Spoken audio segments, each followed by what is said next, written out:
records in the world. And we knew that they would just have some great insights to share with all of us today. So we're joined by John DeYoung, who is the North America Multi-Area Manager in the Records Access Division, which is a long title, John, and his colleagues who are going to give us an inside look at how FamilySearch is facilitating records preservation and access throughout the world, and how state archives can benefit from their work. So without further ado, I'm going to turn the program over to you, John, so that you can introduce your colleagues and get started with your program. Thanks for being here. Great. Thank you very much, Ann, and we're delighted to be part of this. The folks that are with me in the room today are the rest of our team that helps to work with archives in both the negotiation part as well as taking the actual pictures. So I have Steve Waters with me and also Rob Jackson. The other person is Elaine Allard, who's unable to be with us today. He's up in Canada. And then we have Michael Benson, who is our camera operations manager for all of North America. So that's the group that's here in the room. And I don't know that I really have a title, so I made something up here on this slide, and looks like you need two sides of a business card to kind of take care of that. But we want to just kind of give you a view of what's going on in FamilySearch and a little background at FamilySearch, what we do, and where we do things. We're going to focus on image capture and also on indexing and on crowdsourcing. And our wish and our hope is that some of the things that we say will be helpful to you, each of you, as you think about your individual need to both preserve and provide access to records that you have. As you can see, we are involved in working with many different archival organizations throughout the world, in addition to COSA, and have been for decades. We're also working in with the library organizations, because we do have a large library, and work with those folks internationally as well as nationally in the United States. So what is our purpose as FamilySearch? As Ann mentioned, we are really trying to help people connect with their ancestors. And with respect to the entire world, that then turns into trying to identify records, lineage link databases, providing research assistance, and leadership and expertise in helping to establish standards.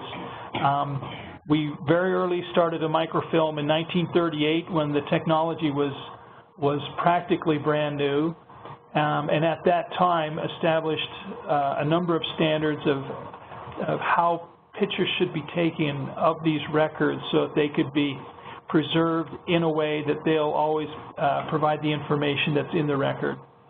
So we continue to do that. This is just a brief timeline of FamilySearch. We originally started as the Genealogical Society of Utah in 1894 and started gathering records, just books and papers and anything that people could get copies of. And of course, I started doing microfilming in 1938. Of note, in 1963, we built the Granite Mountain, or opened the Granite Mountain Record Vault, which is actually located in one of the canyons here in the Salt Lake City area. It's about 40,000 square feet, drilled straight into a granite mountain. And because of its location and the way that it's built, it's temperature controlled and humidity controlled, and it's the perfect place to be able to preserve and protect records over time. We built a beautiful library down here in downtown Salt Lake. People come from all over the world actually to do research here. And they have been in the past primarily because the microfilms were accessible there. We also have 4,600 libraries, branch libraries throughout the world that people use to go to, and there they would get access to microfilm as well. We've been working very hard to digitize the microfilms that we have, about 2.5 million rolls, and we'll probably be done with that digitization process in about 3 years. So there's a lot of exciting things that are continuously happening. You can see here a couple of other key points on the timeline here, the indexing that started in 2007, the 1940 census, which is really a high point in our entire indexing projects that we've worked on. We'll talk about that a little bit later. And 1917 or 2017, where we are today, more indexing. We have a public tree, and we have hinting, and we'll talk about that a little bit too. The public tree really relates to the fact that we do not have multiple trees on our website. We have one tree, and so we encourage people to create a tree, and when you start finding your ancestors, you'll find very soon that you'll start to link into other people's trees. So it's one big giant tree that continues to grow, and it's pretty exciting. So these are the latest facts. The numbers are just big. I've been trying to understand a little bit how you can explain a number that's as big as 5.79 billion searchable names in historical records. I guess that's the name of almost every person on the face of the earth living today, if it was just the living people. But each of those are names that have been indexed, that are searchable, and many of them link to images, so you can go directly to the image that person showed up in. Over 300,000 books, and every year we collect, we take pictures of about 150 million images every single year. In the United States, we take pictures of between 20 and 25 million images every single year. And that just continues year after year after year. The online indexing volunteer number of 1.11 million. Now that's all the people that have indexed to date. They're not all on at the same time, but we'll talk about indexing a little bit. So you can see there's some pretty large numbers. We've got a fair amount of experience in our website and trying to make it useful for people to find their families. The other thing that we found very important that people have told us is important to them is to create an experience that has the ability to share memories and to save memories. So we've had over 20 million photos that have been uploaded, and stories, over 1.5 million, almost 1.5 million stories that have been uploaded. Sources in the tree are actually documents that are linked to an individual. So that conclusion, the little data point that says the person was born on March 14th, that's backed up by a photograph of a birth certificate, and that's attached to that person. So when you're looking at our tree, the idea is that this is a tree that's really true, that there are not errors or mistakes. Now, those things that has been recent. The tree started before all of these images had, or these names had images and things attached to them. So we're growing. It's kind of like Wikipedia. When it first came out, I think there were comments by encyclopedia companies that said it wasn't really that trustworthy, but now Wikipedia is the be-all and end-all of all knowledge. At least that's what my kids tell me. And we're kind of going the same way in that we've had this big database out there, and as the more people work in it, the more they attach documents that prove the information that's there, the stronger that the information is. And we've got over 320 camera teams that are filming in 45 countries, 50 of them in North America. As I mentioned, we take about 25 million pictures a year. We post 1 million images every single day, so it's a huge endeavor. Just for background, these are the cameras that the ones on the bottom three are cameras that we are currently using. Our first digital camera, was that, Michael, was that the first one, the Mega Plus? I believe so, yes. Yeah, so this was a 6.3 megapixel camera in 2000, followed up by several others, and today we're using a Nikon D810 36 megapixel that can take pictures both black and white and color. And we've done both for various reasons. We like color because we like to look at it, but sometimes for storage purposes it's better to have a black and white image. So we have the ability to do both. We take pictures in 3 different formats. Actually, the images are taken in TIFF, and then we convert them to JPEG or JPEG 2000. On our website, we use the JPEG images to view.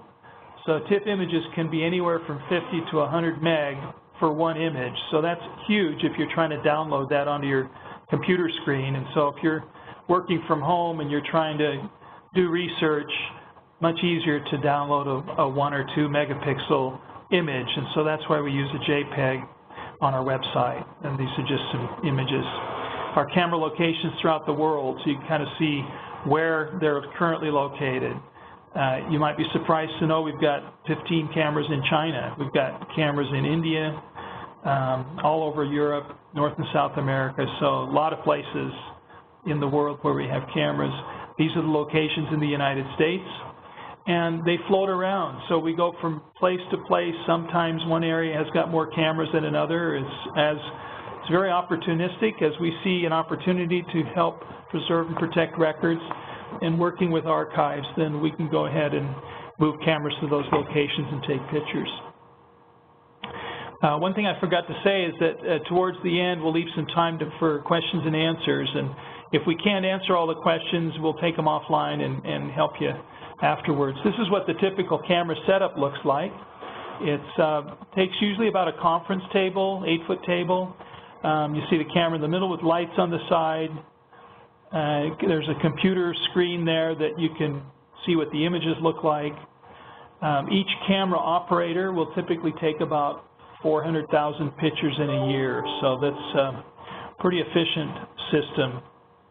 And then here's just a picture, inside shot of the Granite Mountain Records Vault where we do our preservation, as we talked about earlier.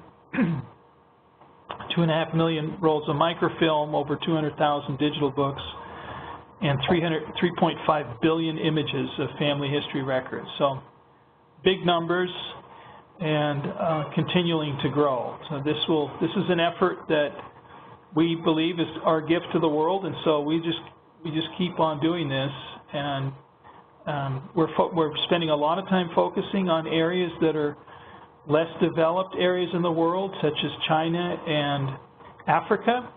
And in Africa, we're not only gathering physical records, but we're also interviewing people in the local villages. They usually have a person there that's kind of a local genealogist. And so we've got people running around Africa with microphones, interviewing them and getting the genealogies from them, and those will be available on our website as well. You can see here we've got over 40 petabytes of tape storage, and again, lots of data that's being managed in the vault and under preservation, and we're growing at over 1 petabyte per year. So that's several times what's in the Library of Congress, their total holdings, and the holdings grow quickly. We work very closely with a third-party vendor. I think everybody knows the name Preservica. They usually show up at the COSA conventions. There are folks that we work with to help to preserve, protect, and migrate our data to make it continually useful and available as new formats come out. So as PDF goes to a new PDF or JPEG switches to a new JPEG, they manage the migration so those images are always viewable, regardless of what kind of image it was when it first was taken and brought into the system. Nothing goes away. And just to give you a little background on the steps that we follow as we go through this entire process, initially we prioritize what kind of records that we're looking for to preserve and protect. Because we focus on genealogy, the records that we are after are genealogically significant. The U.S. is a little bit different than other countries in the world. When we work in Europe, for example, there are basically two types of records. You have civil registration records, which started in the 1800s, or there are church records, because there were generally state churches that were involved. And so we have church records from countries going back into the 1400s, and we had civil registration that goes from 1800 on. The U.S. did not have a state church, and the U.S. didn't really have civil registration until the early 1900s. So prior to 1900, the challenge that we have, or that genealogists have, in finding their ancestors is to see what records exist that would have names and dates and places in them. Certainly U.S. censuses help because it's every 10 years, although we missed 1890. But there are no really names other than head of household prior to 1850. So you've got lots of opportunity to look for other types of records. So we look at tax records, land records, immigration, naturalization records, homestead records from the National Archives, and each of those records have their own place in helping people find their ancestors. Then we negotiate the digitization agreement. We have a standard agreement that we work with, which protects both the archives as well as us. It also gives us the right to go ahead and publish those images on our website. We then digitize the original manuscripts and microfilms, so we have both original images that we take off of pieces of paper, and we have microfilm scanning that we do. We have 3 microfilm scanners that we move around the country from project to project, and gather about a third of the imaging that we do during a year is done via scanning of microfilms. We also have the capability to scan microfiche. That's a new capability that we just acquired this last year. So if you have microfiche collections, we can also scan those. So then we describe the record collection. I mean, it's nice to take a picture, but you need to understand what that picture is, what it represents, so that eventually it can go into a cataloging system. You know, we preserve it in the vault. We have because it's online, we have not only digital content preserved in the vault, but we've got multiple locations that these records are preserved. We use Amazon Cloud Services as our vendor, and they have a distributed process so that if one site goes down, other sites remain up, and we're able to make sure that it's always available. We create some sort of arrangement of the images, and that can be done different ways depending on the image type, the kind of record that it is, and the timeline. We then index the names, dates, and places. We standardize them, publish the images, and then we help people succeed. So we'll talk a little bit about how some of the tools that we have available that allows people to do that. So here's a couple of examples here. Let's see, did we miss a slide? No, okay. So if you, for example, we wanted to do something in New York, we first of all look at all the top record types that are available. Then we decide, you know, which records are in particular courthouses, so vital records, state census, naturalization, etc. And we focus on those particular record types, and then we finally decide we've got a genealogically focused organization within our team here that provides direction on the kinds of records which are most effective in helping people find their families. And so that's how we end up with the list of records that we will preserve and protect. Next, we're going to talk about indexing here for a few minutes and how indexing works and what we do with indexing. And this is just a screenshot that I took last week to kind of give an update on where we are to date this year. So our total number of records that are completed, and a record is basically a name, is 1.3 billion names. And what that really means, the way that our process has worked in the past, is that we have indexing where we have an A key, a B key, and an arbitration, meaning that there's 2 people, A and B, who will index. They will look at a record, they'll type what they see on the record. The system then takes that in, and the computer will compare A and B. If A and B match, then that's good to go, and it goes into a publication mode. If it doesn't match, and that's about 95% of the time, then it goes to a third person who's an arbitrator, who then looks at both A and B and decides whether A or B are correct, or if they're both wrong, they think the most likely correct answer is for that particular name or piece of information, and then that's the final answer that comes out. So it's when you see 63 million, it's really 180 plus million names that have been indexed so far this year.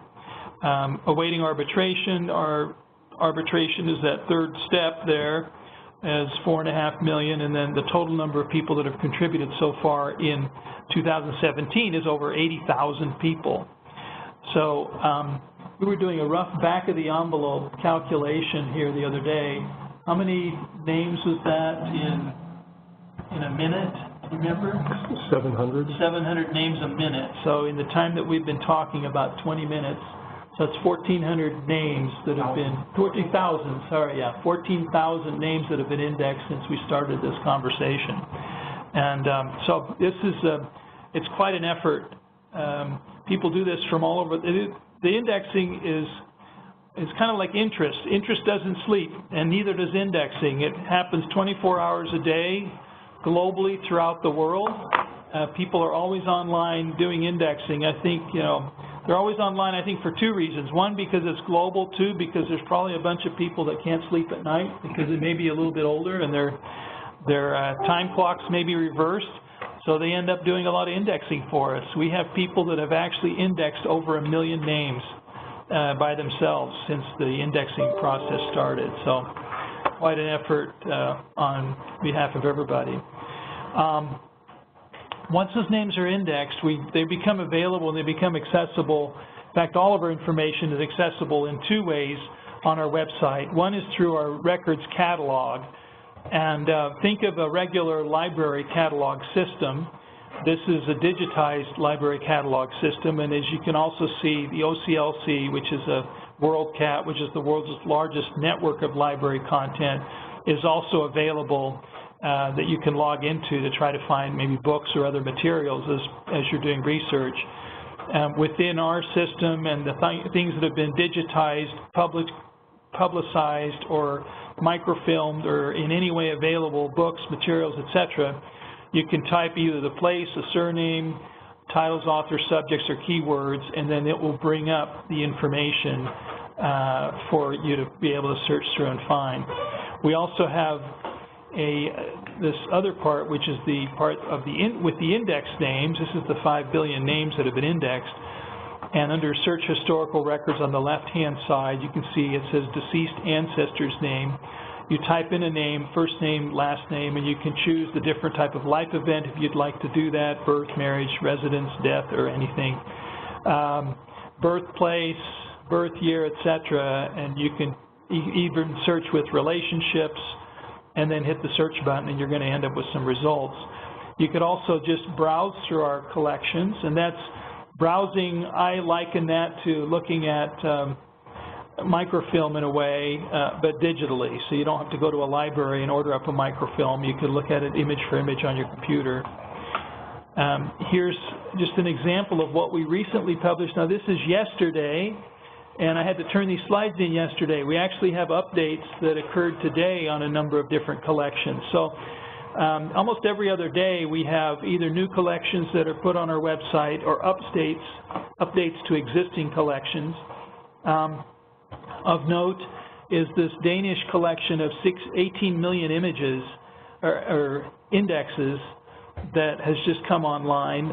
If any of you have any Scandinavian ancestry or Dutch ancestry, this year we've called it the Year of the Viking, and we've had a special effort to gather Danish, Swedish, Norwegian, Finnish, and then for some reason Dutch. It's not really a Viking country, but it's amazing the amount of records and indexes that we're publishing, have been publishing, and will be publishing in the next couple of months. And virtually every record that's possible, each of those countries, is going to be on our website. So quite an effort.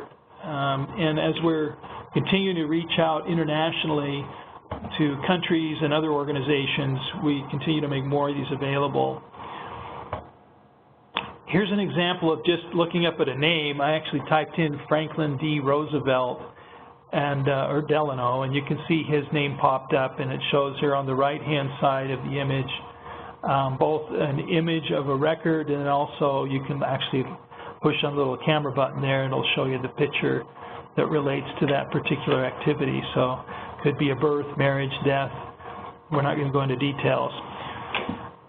Just talk a little bit about the methodology that we have on indexing. I mentioned earlier that the majority of the items that we've had indexed to date have followed this AB arbitrate process. And our previous indexing system was actually something where you would download a piece of software onto your computer, and then every time you wanted to do an indexing, you would download a batch, which we've calculated about 30 minutes worth of work.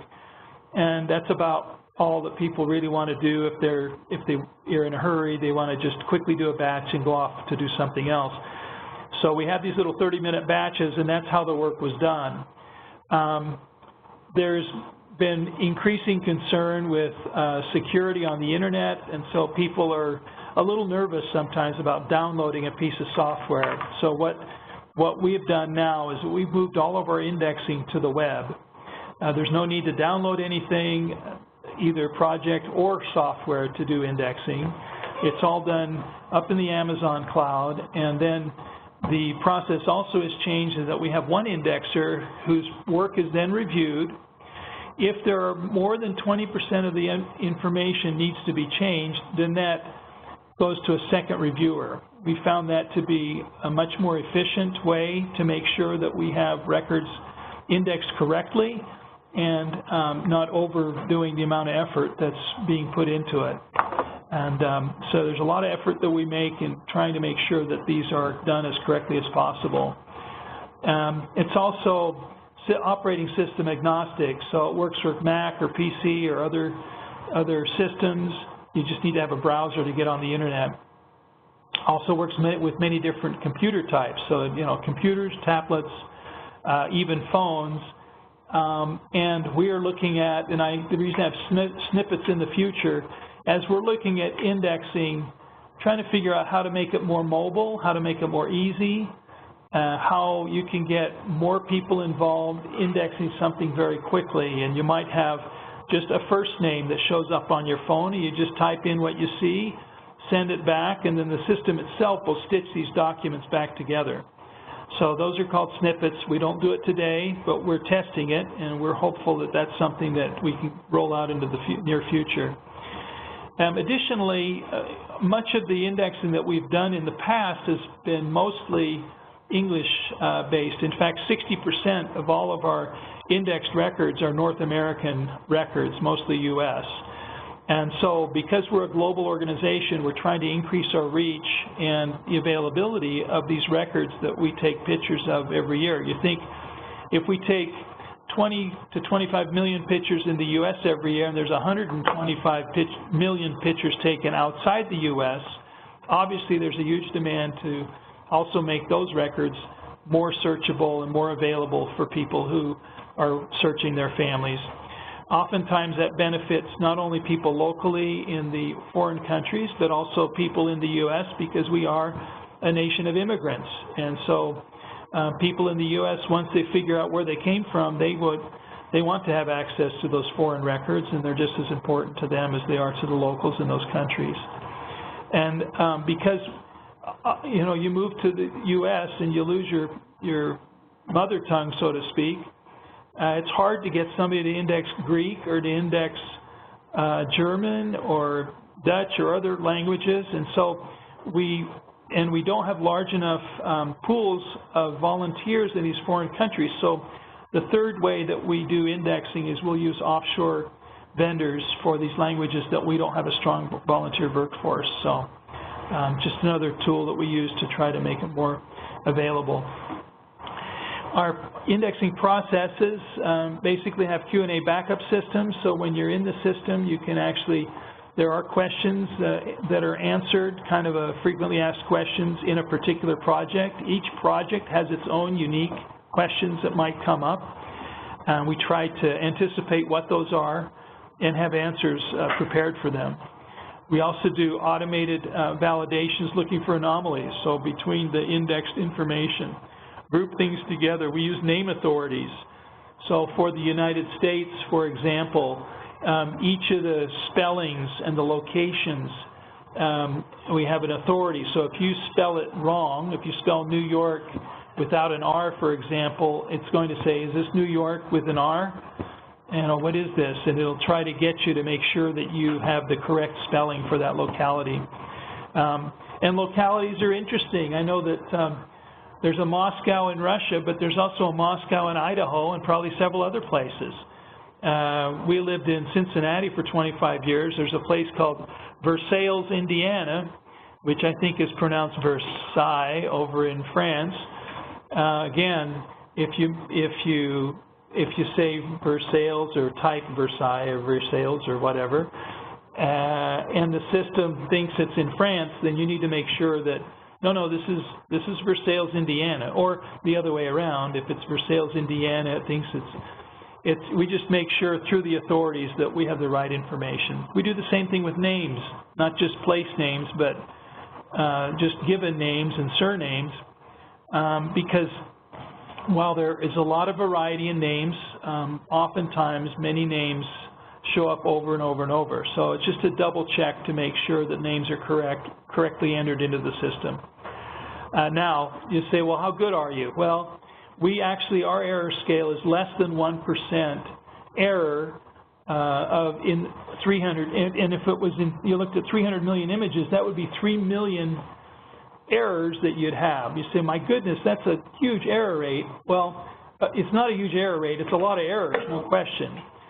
But if we were to try to get 100% correct, so just trying to fix that final 1% to be 100% perfect, we may only be able to index 20 or 30, maybe 50 million names just because of the amount of effort required to get that last 1% perfect. So we would rather get 297 million names out there than 50 million names, because obviously the quantity is out there. And we're working on a system that will fix the extra 3 million. It's called user correction. So if you're on the website and you see, oh, this is clearly wrong, the ability will be out there in the future where you'll be able to correct that, and the system will make sure that it's got the best information. So again, we're working on both. We've got the balance here of speed and perfection, and we're trying to get kind of in between the two to make sure most of this information is available to people as quickly as possible. In terms of projects that are available or that are going on throughout the world for indexing, we've got over 50 countries that are involved. North America, we've got 408 projects currently, and you can at any time go to our indexing tab on our website. Our website is FamilySearch.org, and you can start doing indexing. We love to encourage people to join our indexing workforce. It's a way to pay it forward. You might never see the benefit of what you're indexing yourself, but certainly other people would be able to see that. So you might be asking a question, well, how do you get all these people? If you've got over 1 million people that have actually done indexing over time, what did you do to get them involved? And so these are some of the things that we've done, and it's probably a larger list than this. These are kind of the biggest ideas. If you're thinking of setting up your own indexing kind of project, these are some things you might want to consider. So first of all, social media. So Facebook, we do a lot of Facebook campaigns. It's one way to engage with people and have them participate. We do member outreach. So members of our church are anxiously engaged in doing their own family history, and so we try to encourage them to also pay it forward in a way so that they make it easier for others to do family history. And so there's a lot of work that's done to get them to assist and help in the whole indexing process.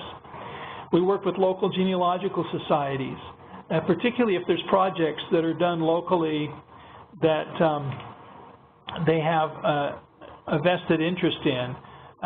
We like that a lot because local folks tend to know the names of the locations where they live and the names of the people, And when you're looking at handwriting that sometimes can be very difficult to decipher or transcribe, that local knowledge is a critical element in making sure that it's done correctly. And sometimes there's some anomalies in local spelling that a person in a different locality might say, well, that's a wrong spelling, whereas the person who's local and looks at that knows that the spelling which may appear to be incorrect is actually correct. So there's a lot of benefit of working with local folks. Do a lot of community outreach in different ways. We have special events. I'll show you an example of that. And then also project-focused partners, so partners that work with us on specific unique opportunities to index particular records.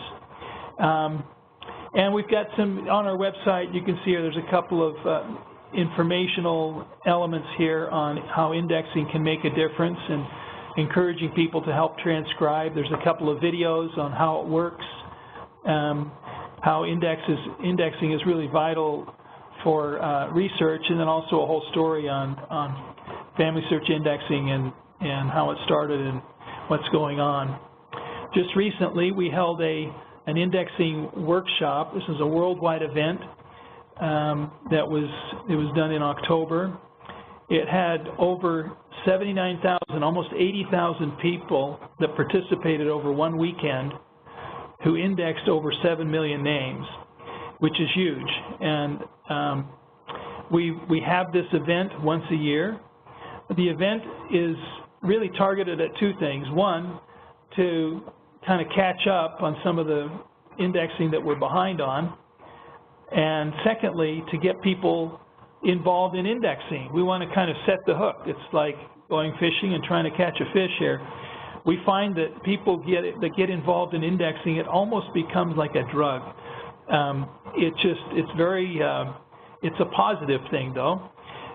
So we encourage people, even if they miss the worldwide event, to invite their friends, find a project, and start indexing and be part of it. So this is kind of a normal, regular outreach for these periodic events that we have. Just last year, we completed an event which was the Freedmen's Bureau project. And this was done in conjunction with the National Archives, the Smithsonian National Museum of African American History and Culture, the African American Historical and Genealogical Society, and the California African American Museum. All of us working together as partners were able to enlist the help of more than 25,000 volunteers to index all of the records of the Freedmen's Bureau, which was an organization that was started after the Civil War to record the activities of the freed African Americans. And these include employment contracts, they include hospitalization records, they include school records, they include marriage records, delayed marriages. It was not permitted by law for them to be married, and so these records now show these marriages. And it's a very powerful project. It was interesting in talking with a number of folks that were involved in it, how they felt that this was so wonderful, because now at this point in time, when the Freedmen's Bureau was created after the Civil War, was the first time that freed blacks had their names actually acknowledged by the federal government of the United States. And so they were real people, and they were considered to be such. And so we have all of these records are all indexed. We actually created a special search opportunity on this particular website that was kind of our target website. So those that want to focus just on Freedmen's records, you can go ahead and do your search there, put your name in there, and or the name of the person that you're trying to research, and find them. It can also be done on our standard website, but this is a very broad community, very specific focused type opportunity. Another one that we did was the 1940 census. When it came out in 2012, we thought it would take us about a year to index the census, 132 million names. We ended up doing it in 4 months. And it was a huge effort. Lots of support by the National Archives. We even had David Ferriero, the National Archivist, out when he would give presentations. He would encourage people to join in the community project to index these records. I remember him, was at Santa Fe at COSA, where he stood up and he encouraged a couple of states that had not yet participated to get on the stick and help to bring this to finish off the project. And so a lot of effort that was put behind that, and lots of people were involved. So that's a big idea. Other indexing avenues that, as we've talked, we've used some commercial transcription services for foreign languages. They're also available to do, obviously, English, and they have some different systems and processes that they use in order to make their systems most effective. A little bit different process than what we use. What they do is that they separate fields in terms of level of difficulty, and so their newest employee may be indexing only maybe the numbers. So they'll take maybe a grid sheet like a U.S. Census, and there will be numbers. There's whether male or female. There may be names of the individuals, other how much money people earn. There's a number of different things, different lines of information or columns, and they then electronically cut those pieces up, and they give the simple ones to people that are less experienced, and the more difficult items to people that are more experienced. And in that way, they're able to do the work faster, and they're able to divide it in terms of skill set and experience. So it's an interesting concept and one that works very effectively for them. Another couple of examples of indexing websites that are constantly looking for volunteers and people to participate. National Archives has one called the National Archives Citizen Archivist. You actually transcribe entire documents that were written, either letters or other types of documents. The Smithsonian also has a transcription center. What they're actually doing with that is they're transcribing scientific materials, a number of different types of materials that they have in their collections. They have a huge collection, in addition to the Freedman records. So the Freedman records that we just talked about that are basically indexed based on the names of the individuals involved in a particular event. What the Smithsonian is doing is taking that event and transcribing the entire event, the entire document. You may have a labor contract between a freed African American and the person that they would be working for, and in that contract it would indicate what they're going to do and what they're going to receive for the work that they're doing. And it would name several people and talk about the details of that situation. If that's all indexed, then it makes it a much more useful and helpful presentation of data, and one that people can research and use more effectively. So we also work with affiliate partners such as Ancestry, who is also a large genealogical organization, as you might know. We just recently finished and actually are continuing to work on what we call the U.S. Wills and Probate Project. We had over 170 million documents from 50 states that we had microfilmed and digitized over the years, but because it was such a large project, we really couldn't get our indexing workforce wrapped around that project and needed to reach out to the community. So we worked with Ancestry for them to index that entire collection. And obviously it's a commercial company, and so they've had the right and the opportunity to provide that information exclusively for a number of years. Once that time period is over with, then they provide that same index back to us, so it becomes available for free on our website. Now, we had a similar project that we did with them on Mexican vital records. There's a whole project we've done with a fellow in Holland that he runs a website called Open Archives, where he provided us with 172 million names of Dutch people of Dutch ancestry that we've just published on our website this year. So we work with partners to enable us to expand our reach and make more available. So we have a number of different partners you can see here, most of the largest genealogical organizations, both nonprofit as well as for-profit companies. As I mentioned earlier, we try to make sure that we standardize the names, dates, and places. So you can see here different spellings here of Stanislaus Chaluzniak, and the same thing happens with locations. So it's important to kind of settle on one so that you know what you're talking about. And then we publish images and indexes online. So this is an example of a result that you would get when you're looking at the indexed information. This is actually what's been indexed. And if you wish to view the document, you can click on the little camera where notice it says view the document, then it takes you to the document itself. So this is what the document looks like. If you've done any amount of research, you'll notice that there's often much more information on the document than is actually in the index. Part of that is because we use an index to get to a document. We don't really have the time or money to be able to index the entire thing, but that, and at least it's a waypointer, it's a way for people to get to the information that they're trying to find. Now, with respect to guidance and support, we have a research wiki with over 84,000 articles, a couple of million edits, over 600 million views. People use this as their Bible to do research as they're trying to learn more about the areas that they're trying to do research in.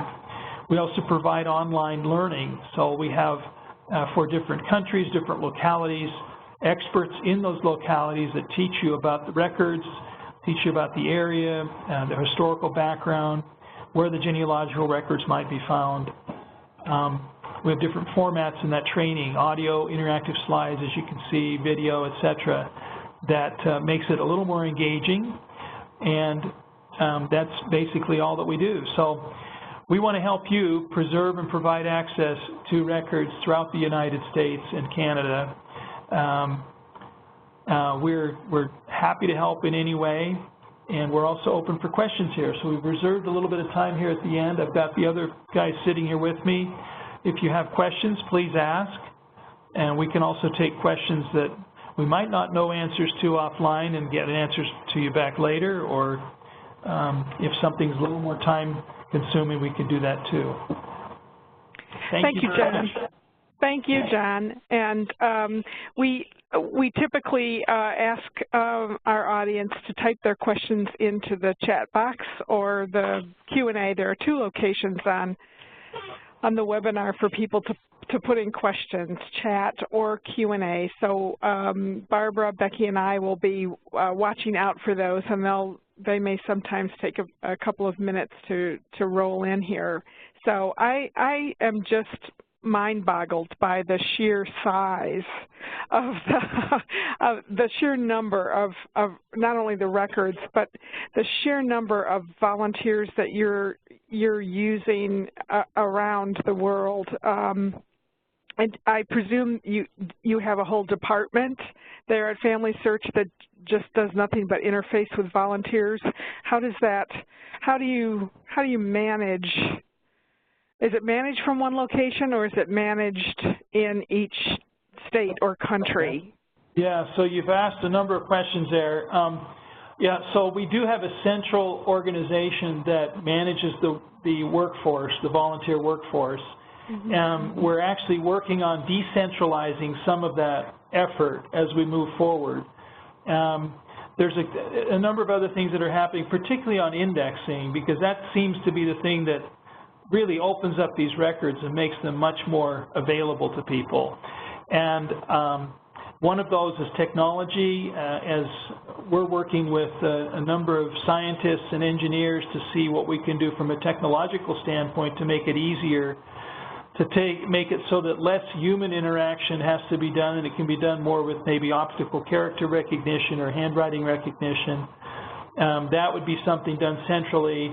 But we also have organizations, groups that we're setting up called Records Operation Centers, and these folks are typically retired people that will provide a location for them to come.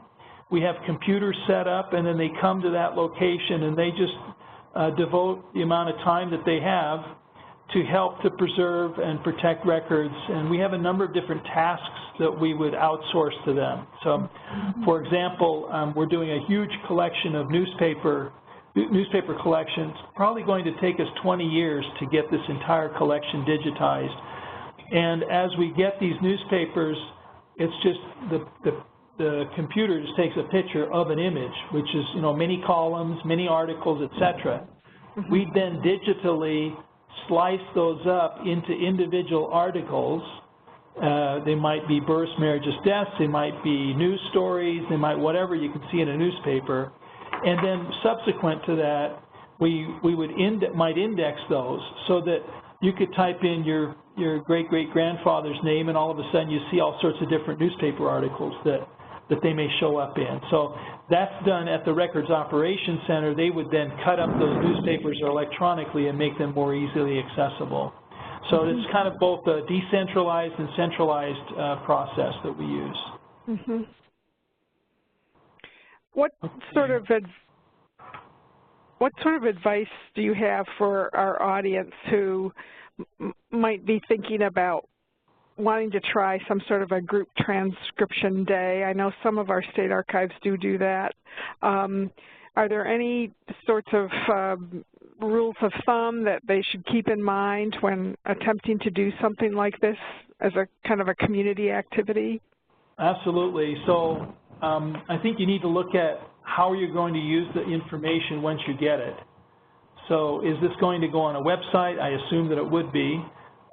What's the best format to gather the information in? So there may be a question out there that, you know, what kind of program do you use? Where did you buy the program that you're doing this indexing with? We didn't. We created it ourselves because we looked around. We couldn't find any program that could handle the volume of data that we're moving through the system as quickly as we needed it to move through, and also to fit in with our current information pipeline, a data pipeline. So this is all kind of homegrown. But oftentimes people will use like an Excel file to index, to create a basic index, and they can use that along with the metadata of the image and combine the two together to make them searchable.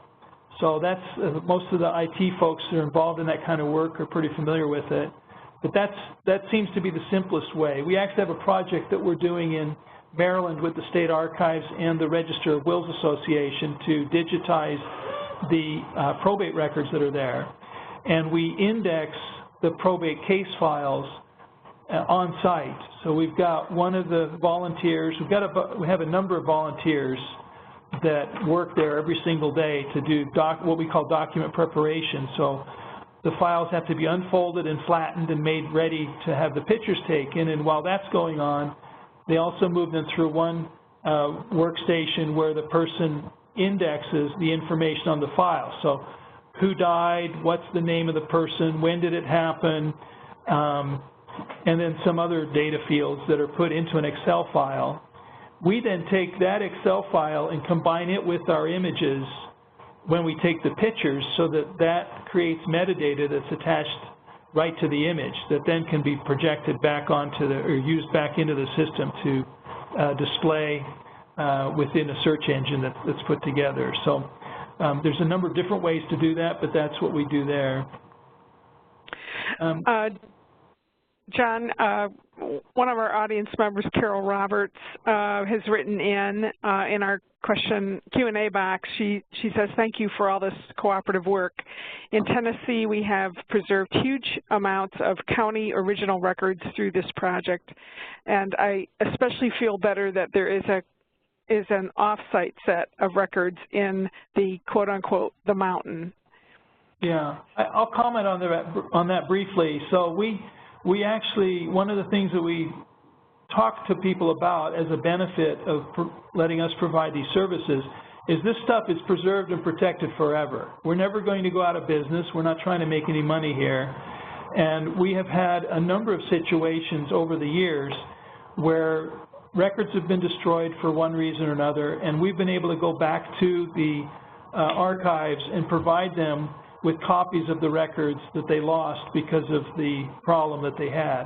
An island in the Pacific called Niue lost all their records. We had them here.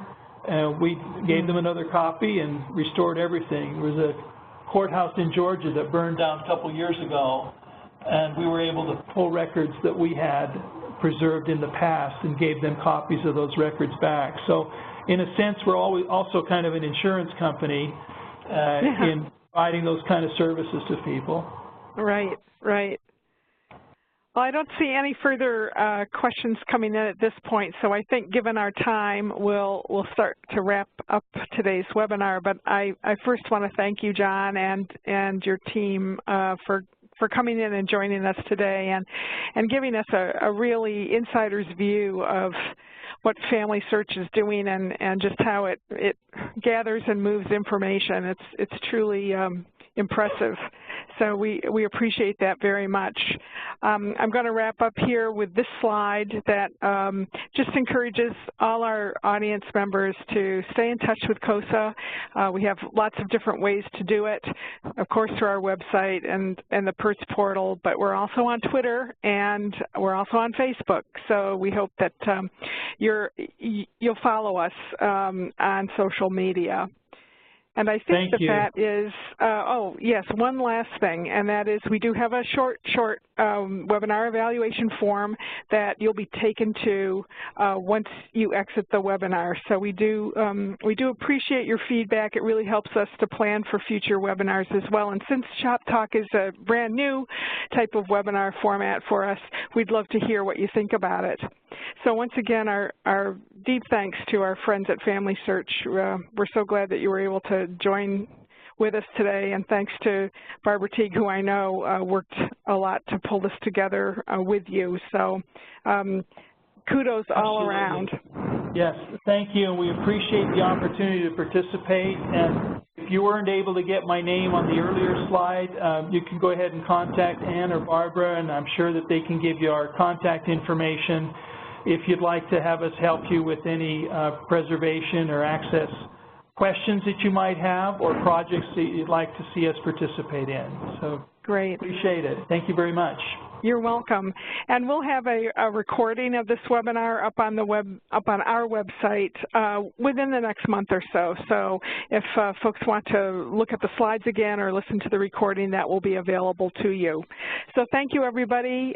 We really appreciate it. Happy Thanksgiving to everyone who's celebrating Thanksgiving in another week or so.